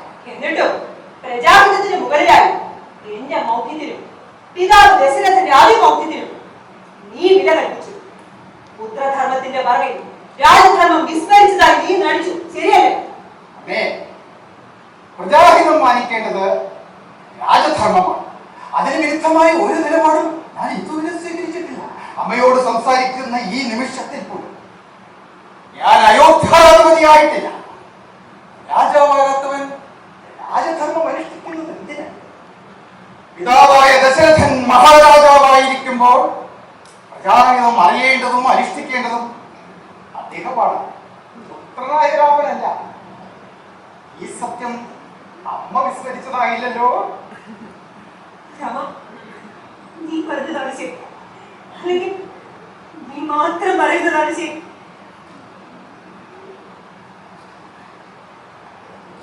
അത്തരമൊരു അഹംഭാവം നിന്റെ ഉള്ളിൽ കിടന്ന് തിളയ്ക്കുന്നുണ്ടല്ലേ? ഇല്ലമ്മേ, ബോധത്തിനും ഞാൻ പറയുന്നത് ശരിയും സത്യവും ധർമ്മവും മാത്രമാകണേ എന്ന പ്രാർത്ഥനയാണ് എന്റെ ഉള്ളിൽ ഇപ്പോഴും ജ്വലിക്കുന്നത്. രാമ, സമുദ്രത്തിലൂടെ എന്നെ തോൽപ്പിക്കാനാണ് ശ്രമം അല്ലേ? ഇല്ല, സമുദ്രത്തിലൂടെ അമ്മയോടുള്ള എന്റെ സ്നേഹം തുറന്നു കാട്ടുകയാണ്. വേണ്ട, എനിക്കാരുടെ സ്നേഹം വേണ്ട. ഗർഭത്തിൽ ചുമന്ന് ഞാൻ പ്രസവിച്ച പുത്രന് തോന്നാത്ത സ്നേഹം, ചൂണ്ടുവിരൽ കൊണ്ട് ജീവൻ രക്ഷിച്ചു കൊടുത്ത ഭർത്താവിന് തോന്നാത്ത സ്നേഹം വേണ്ട. ഈ കൈകേയിക്ക് ആരുടെ സ്നേഹം വേണ്ട. കാരണം കൈകേയി ആരെയും സ്നേഹിച്ചിട്ടില്ല. സ്നേഹം പക തീർക്കുന്ന അമൃതാണ്, വിഷം പക വളർത്തുന്ന വിഷവും. എനിക്ക് വിഷം മതി, വിഷം മാത്രം മതി. എന്റെ കയ്യിലില്ലാത്ത അതാണമ്മേ വിഷം. കാരണം എല്ലാവരും എന്നെ സ്നേഹിച്ചിട്ടേയുള്ളൂ. രാജാവ് മുതൽ രാജശാസ്ത്രം അനുസരിക്കുന്ന പ്രജകൾ വരെ വാരിക്കോരി എനിക്ക് നൽകിയത് സ്നേഹം മാത്രമായി. എനിക്ക് നൽകാനുള്ളതും അത് മാത്രമാണ്, സ്നേഹം. കാക്ഷിക്കാത്തവൻ നൽകേണ്ടതല്ല സ്നേഹം. രാമ, നിന്റെ ഉള്ളിലെ സ്നേഹം യാഥാർത്ഥ്യമെങ്കിൽ അത് അർഹിക്കുന്നവനും കൊടുക്കുക. ഈ കൈകേയിക്ക് വേണ്ട. കൽപ്പിച്ചാൽ കിട്ടുന്നതല്ല സ്നേഹം, ശാസിച്ചാൽ കിട്ടുന്നതല്ല അതിന്റെ ആനന്ദം. ജന്മം നൽകിയ കുഞ്ഞിനെ അമ്മ സ്നേഹിക്കുന്നത് കുഞ്ഞ് ആവശ്യപ്പെട്ടിട്ടോ അലമുറയിട്ടിട്ടോ അല്ലല്ലോ. നിഷ്കളങ്കമായ സ്നേഹം അങ്ങനെയാണ്. അനുവാദം ചോദിക്കാൻ കാത്തു നിൽക്കാതെ ഒരിളം കാറ്റുപോയി അതൊഴുകി വരും. കഴിവും തലോടും കാലാട്ടും മതിൽ സ്വയം മറക്കും. അമ്മയോട് അനുവാദം ചോദിച്ചിട്ടായിരിക്കില്ല എന്ത് സ്നേഹം അങ്ങോട്ടേക്ക് ഒഴുകിയെത്തുന്നത്. അമ്മ ക്ഷമിക്കണം. കുമാര, എനിക്ക് നിന്റെ സ്നേഹം വേണ്ട. അവരുടെ വാക്കുകൾ കൊണ്ട് എന്നെ മയക്കാതെ പോ. ഈ അന്തപുരത്തിൽ എന്റെ മുന്നിൽ എനിക്ക് നിന്നെ കാണണ്ട. കൈകിന്റെ സുമിത്രയുടെ അന്തപുരത്തേക്ക് പോയിക്കോളൂ. ഇനി ഒരു നിമിഷം പോലും നീ ഇവിടെ നിൽക്കരുത്. എനിക്ക് നിന്റെ മുഖം കാണാൻ കൂടി വേണ്ട.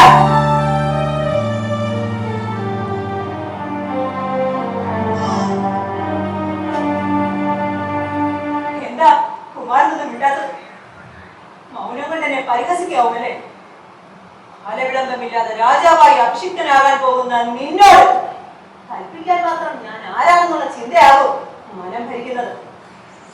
ഇല്ലമ്മേ, അമ്മ എത്ര നാൾ കൂടി ഈ മുഖംമൂടി ധരിച്ചു നടക്കും എന്ന് ഞാൻ ആലോചിക്കുകയാണ്. മുഖംമൂടി? ഞാനൊരു മുഖംമൂടി ധരിച്ചിട്ടില്ല. അതെ, മതി. 14 വർഷമായിട്ട് ഈ നാട്ടിൽ അമ്മ തുടരുന്നു. മതിയാക്കി, ഇനി മതിയാക്കി. നാവിൻ തുമ്പിൽ നിന്ന് വരുന്ന ക്രോധവചനങ്ങൾക്ക് വിരാമം വേണം. കണ്ണുകളിൽ കരുതി കൂട്ടി വെച്ചിട്ടുള്ള തീ അടയ്ക്കണം. നിറഞ്ഞു കവിഞ്ഞൊഴുകേണ്ട ആ സ്നേഹവാത്സല്യങ്ങളുടെ പാലാഴി ഇനിയും തടഞ്ഞു നിർത്തരുതമ്മേ. കരയാതിരിക്കാൻ കോപിഷ്ഠയാകുക, തേങ്ങടക്കാൻ കപടവാക്കുകൾ ഉരിയാതെ, പിന്നിപ്പൊട്ടാതിരിക്കാൻ ആർക്കും മുഖം നൽകാതിരിക്കുക. എത്ര നാൾ കൂടി തുടരുമമ്മേ ഈ വേഷം കെട്ട്? എന്റെ അമ്മയ്ക്ക് ഞാനെന്നും സ്നേഹിച്ചിരുന്ന കൈകേയി മാതാവിന് രാമനോടും കത്തിരിഞ്ഞു നിൽക്കാൻ ഇനിയുമാകുമോ? എന്റെ മൂർധാവിൽ ചുംബിച്ച് എന്റെ മുഖം കൈകളിൽ കോരിയെടുത്ത് വാത്സല്യപൂർവ്വം ഒന്ന് വാരി പുണർന്ന പൊട്ടിക്കരയാൻ ഇനിയും അമ്മ പഠിക്കരുത്. ഇത് രാമന്റെ അപേക്ഷയാണ്.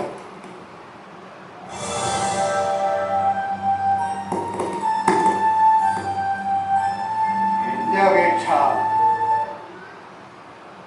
അമ്മ സ്വീകരിക്കാത്ത പക്ഷം ഇനിയും ഒരു വനവാസത്തിന് രാമൻ മരിക്കയില്ല.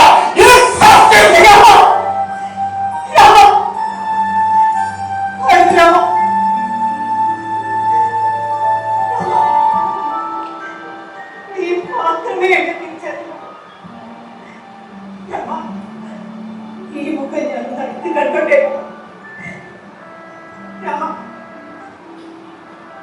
നിന്റെ കണ്ണുകളിൽ ക്രോധാഗ്നി ജ്വലിപ്പിച്ച് എന്നെ ഒന്ന് ഭസ്മമാക്കാം. അല്ലെങ്കിൽ വില്ലൊഴിച്ച് ആ കൈകളിലാണെന്ന് എന്നെ ഒന്ന് കൊല്ലാം.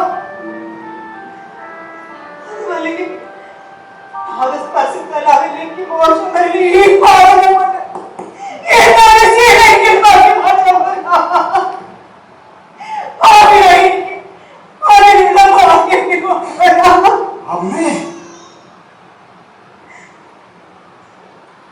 അമ്മയെ ഭസ്മമാക്കാനുള്ള അഗ്നി അമ്മയെ നിഗ്രഹിക്കാൻ ആയുധമുയർത്താൻ എന്റെ കരങ്ങൾക്കോ ശരിയാക്കി മാറ്റാൻ എന്റെ പാദങ്ങൾക്കോ കാണില്ല. വനവാസത്തിന് അയച്ച പാപത്തിൽ നിന്നും മോചനം നേടാൻ എന്തും പ്രായശ്ചിത്തമാണ് ചെയ്യേണ്ടത്. അമ്മേ, വനവാസം എനിക്ക് നൽകിയ പാഠങ്ങൾ ഒരിക്കലും നാഗരിക ജീവിതത്തിൽ നിന്ന് ലഭിക്കില്ലായി. കാട്ടുപഴങ്ങളും പേരുകളും ഇലകളും ഭക്ഷിച്ച് വിശപ്പടക്കാൻ ഞാൻ ശീലിച്ചു. സുഖശക്തി ലഭിക്കാൻ പട്ടുമെത്ത വേണ്ട എന്നും പുല്ലുകൾ മതിയെന്നും ഞാൻ അറിഞ്ഞു. വിശപ്പടക്കാനല്ലാതെ കാട്ടുമൃഗങ്ങളെ വേട്ടയാടരുതെന്ന് ഞാൻ പഠിച്ചു. മുൻപിൻ നോക്കാതെ പെൺവാക്ക് കേൾക്കുന്നവൻ അവർക്ക് ക്ഷണിച്ചു വരുത്തുകയാണെന്ന് ഞാൻ മനസ്സിലാക്കി. ഏതാവൽ ഘട്ടത്തിൽ പത്നിയുടെ സംരക്ഷണം പതിയുടെ ധർമ്മമാണെന്ന് ഞാൻ അറിഞ്ഞു. ഞാൻ കണ്ടെത്തി ഒരു രാജ്യം ഭരിക്കേണ്ടവൻ അറിഞ്ഞിരിക്കേണ്ട വലിയ വലിയ പാഠങ്ങൾ. പക്ഷെ ഇതൊന്നും പഠിക്കാനായിട്ടില്ലല്ലോ രാമ. ഞാൻ നിന്നെ കാട്ടിലേക്ക് അയച്ചത് 4 വർഷത്തെ വനവാസത്തിലേക്ക് എപ്പോഴെങ്കിലും ഏതെങ്കിലും ഹിംസ ചെറുതുവിന്റെ ഇടയായിട്ട് അങ്ങനെ ഭരതന്റെയും കാലത്തെയും എതിരാളി ഇനി ഒരിക്കലും മടങ്ങി വരില്ല എന്ന് ഉറപ്പിക്കാം. അതിനായിരുന്നു രാമ ഞാൻ നിന്നെ കാട്ടിലേക്ക് അയച്ചത്. ഞാൻ പാപിയാണ് രാമ, പാപിയാണ്. അമ്മേ, നാട്ടിലുള്ളവർ പറഞ്ഞു നടക്കുന്നത് അമ്മ ഏറ്റു പറയണ്ട. വനമൊരിക്കലും രാമനെ ഭയപ്പെടുത്തുകയില്ല എന്ന് അമ്മയ്ക്കറിയാമായിരുന്നു. കാരണം യാഗസംരക്ഷണത്തിനായി വിശ്വാമിത്ര മഹർഷിയോടൊപ്പം ആദ്യം വനത്തിൽ പോയ ഞാൻ നിഗ്രഹിച്ചത്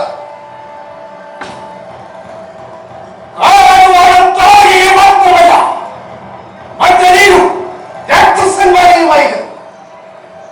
ശൈവജാലമായ തയ്യമുഖം മുടിച്ച കരുകൾക്കും ഹിംസ്രജന്തുക്കൾ വെറും പൈക്കിടാകൾക്ക് തുല്യം മാത്രമാണെന്ന് അമ്മയ്ക്കറിയാമായിരുന്നു. കാട്ടിൽ രാമനാമത്ത് വിളയുമെന്ന് കൈകേയി മാതാവ് കരുതിയെന്ന് ധരിച്ചവർ വിദ്യകളെക്കാൾ വലിയ വിദ്യകളാണ്. എങ്കിൽ പറയും, എന്തിനാണ് ഞാൻ നിന്നെ കാട്ടിലേക്ക് അയച്ചത്? ആര്യപുത്രൻ കേട് അപേക്ഷിച്ചതായിരുന്നു രാമന്റെ വനവാസം ഒഴിവാക്കാൻ. ഞാൻ വഴങ്ങിയില്ല രാമ. നിന്റെ മരണം ഞാൻ ആഗ്രഹിച്ചിരുന്നില്ലായിരുന്നു. ഭരതൻ രാജാവാകുമ്പോൾ നീ വനത്തിൽ പോകണമെന്ന് ഞാൻ ശരിച്ചത് എന്തിനാണ്? ഭരതൻ നാടുവാഴുന്ന അയോധ്യയിൽ കേവലം ഒരു പ്രജയായി നാട്ടിൽ കഴിയുന്നത് മറ്റുള്ളവരുടെ മുമ്പിൽ പരിഹാസപാത്രമാക്കുമെന്ന് നമ്മൾക്കറിയാമായി. അനുജന്റെ മുമ്പിൽ തലകുടിച്ചു നിൽക്കുന്ന ജ്യേഷ്ഠനെ ശ്രീരാമനെ അമ്മയ്ക്ക് സ്വപ്നത്തിൽ പോലും സങ്കല്പിക്കാനാകുമായിരുന്നില്ല.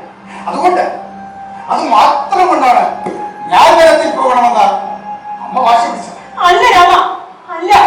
ഇതെല്ലാം നിന്റെ ഭാവനകൾ മാത്രമാണ്. ഇതിലേക്ക് പുറപ്പെടാൻ നിൽക്കുമ്പോൾ നീയും സീതയും ലക്ഷ്മണനും മരമുറി ധരിച്ച് വേണം പോകാൻ ശ്രമിച്ചവളാണ് ഞാൻ. ശഠിക്കുക മാത്രമല്ല, മരമുരി കരുതലോട് ഞങ്ങൾക്ക് ദാനം ചെയ്യുകയും ചെയ്തു. അമ്മ രാജകീയ വസ്ത്രങ്ങൾ ധരിച്ചു നടന്നാൽ കാട്ടിലത് ഞങ്ങൾക്ക് ബുദ്ധിമുട്ടാവുമെന്ന് മനസ്സിലാക്കാനുള്ള വിവേകം കൊട്ടാരത്തിൽ അമ്മ കൈകേയിക്ക് മാത്രമേ ഉണ്ടായിരുന്നുള്ളൂ. തീർന്നില്ല, സീതയോട് ആഭരണങ്ങൾ അഴിച്ചു വെച്ചു പോകാനും കൈകേയി മാതാവ് ആജ്ഞാപിച്ചു. കാര്യമറിയാതെ വസിഷ്ഠരുൾപ്പെടെയുള്ളവർ അവരോട് കയർത്തു. കാട്ടിൽ പോകുമ്പോൾ സീതാസമിതത്തിൽ രാമലക്ഷ്മണന്മാർ ഇല്ലാത്ത കളിയിൽ സ്വർണ്ണാഭരണത്തിൽ ഭ്രമിച്ചെത്തുന്ന ചോരന്മാരിൽ നിന്ന് സീതയെ സംരക്ഷിക്കാനായിരുന്നു അമ്മ അങ്ങനെ ചെയ്തതെന്ന് ആർക്കും മനസ്സിലായില്ല. എനിക്കൊഴിച്ച് നീ പറയുന്നതല്ല. എന്നെ കുറ്റമുക്തിയാക്കാനുള്ള നിന്റെ വാക്വിലാസങ്ങൾ മാത്രം. ഈ കൈകേയി എന്നും രാമന്റെ സർവനാശം മാത്രമേ ആഗ്രഹിക്കുന്നുള്ളൂ. ഹൃദയവിശുദ്ധിയുള്ളവർ ചെയ്യുന്ന ദോഷകർമ്മങ്ങൾ പോലും നന്മ മാത്രമേ പ്രദാനം ചെയ്യുകയുള്ളൂ. അമ്മ കൈകേയി മറ്റാരെക്കാളും പരിശുദ്ധയാണ്. സ്വപുത്രനെ രാജാവാക്കാനാണ് അമ്മ ശ്രമിച്ചത്. പക്ഷെ രാജാവിനേക്കാൾ വലിയ സ്ഥാനത്ത് ഭരതനെത്തി. ജ്യേഷ്ഠന്റെ പാതകങ്ങൾ വെച്ച് ഭരണം നടത്തിയ മറ്റൊരു രാജാവിനും സൂര്യവംശം ജന്മം നൽകിയിട്ടില്ല. ത്യാഗം കൊണ്ട് യശസ്വിയായ എന്റെ അനുജൻ ഭരതൻ അമ്മയുടെ മകനില്ലേ? അതിൽപ്പരം എന്ത് പുണ്യമാണ് അമ്മയ്ക്ക് ചെയ്യുവാനുള്ളത്? പുണ്യമൂർത്തരൂപം കൊണ്ട് ഭരതന് ജന്മം നൽകിയതിലൂടെ ജന്മജന്മാന്തരങ്ങളായി ചെയ്തു പോയ സകല പാപങ്ങൾക്കും അമ്മ പരിഹാരം ചെയ്തു കഴിഞ്ഞു. ഞാൻ ആവർത്തിക്കട്ടെ, അയോധ്യയിൽ ഭരതന് പകരം 14 വർഷങ്ങൾക്ക് മുമ്പ് ഞാൻ രാജാവായിരുന്നു പോയെങ്കിൽ രഘുവംശത്തിന്റെ കീർത്തി ഈ അയോധ്യയിൽ ഒതുങ്ങുമായിരുന്നു. പക്ഷേ ഇന്ന് ആ കീർത്തി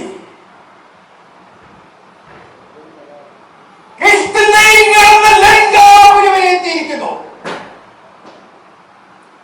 ഇന്ന് രാമൻ വെറും രാമനല്ല, ത്രിലോകങ്ങൾ കീഴടക്കിയ ലങ്കേശ്വരായ രാവണനെ നിഗ്രഹിച്ച ശ്രീരാമനാണ്.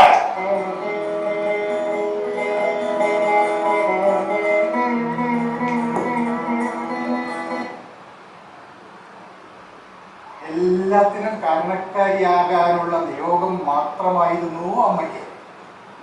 അമ്മയെ ഞാനൊരിക്കൽ കൂടി കൊണ്ടുവരട്ടെ. അതിനമ്മ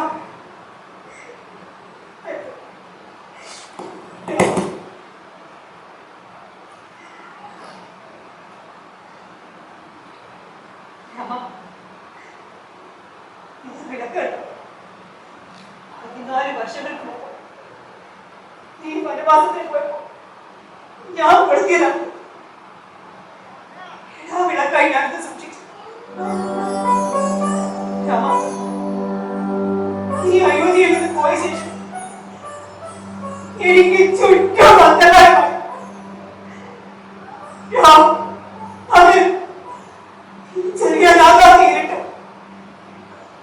അപ്പോൾ ഞാൻ കൊടുത്തിയതാണ് ഈ വിളക്ക്. പിന്നെ രാത്രികളിൽ അണയാതെ ഞാനിത് കാത്തു. എന്റെ കണ്ണിനെയും മനസ്സിനെയും താമസിച്ച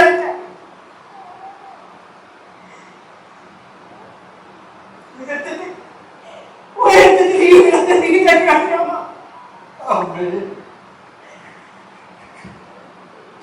രാമ, ഞാൻ കിരീടം കണ്ടു.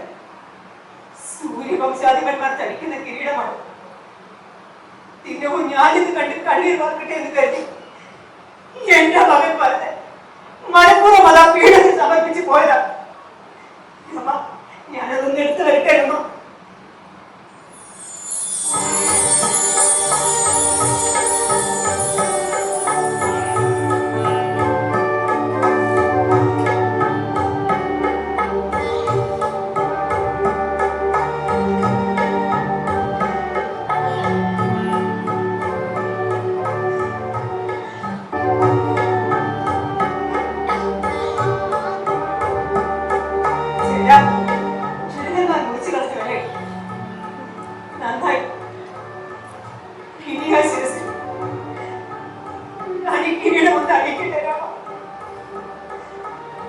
അഭിഷേകത്തിന് മുമ്പ്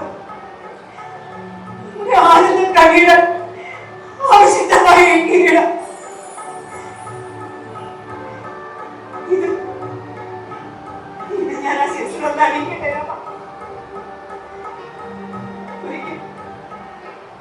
ഒരിക്കൽ നിനക്ക് ഇത് നിഷേധിച്ച് എനിക്ക് തന്നെയാണ് ഇത് നിന്നെ അണിയിക്കാൻ കൂടുതൽ അകല. അമ്മയ്ക്ക് എന്നെ കീർത്തിമാനാക്കിയ അമ്മ കൈകേരിക്ക് മാത്രമാണ് അതിനർഹത.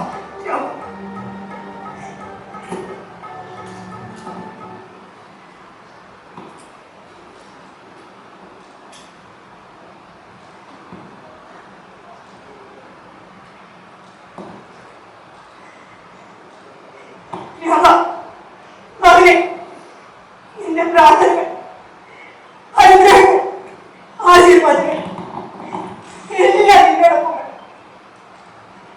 സംവത്സരങ്ങളോളം രാജ്യം ഭരിക്കുക. നിന്റെ രാജ്യത്ത് ആരും വ്യാധിയും ഉണ്ടാകില്ല.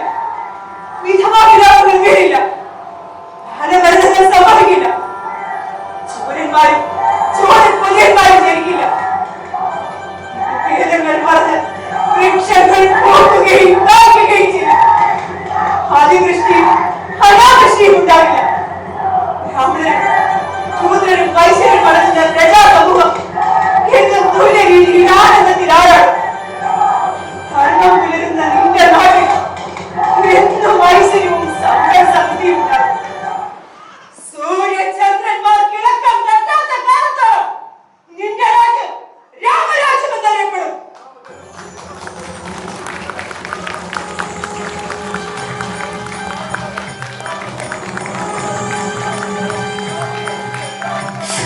Yeah.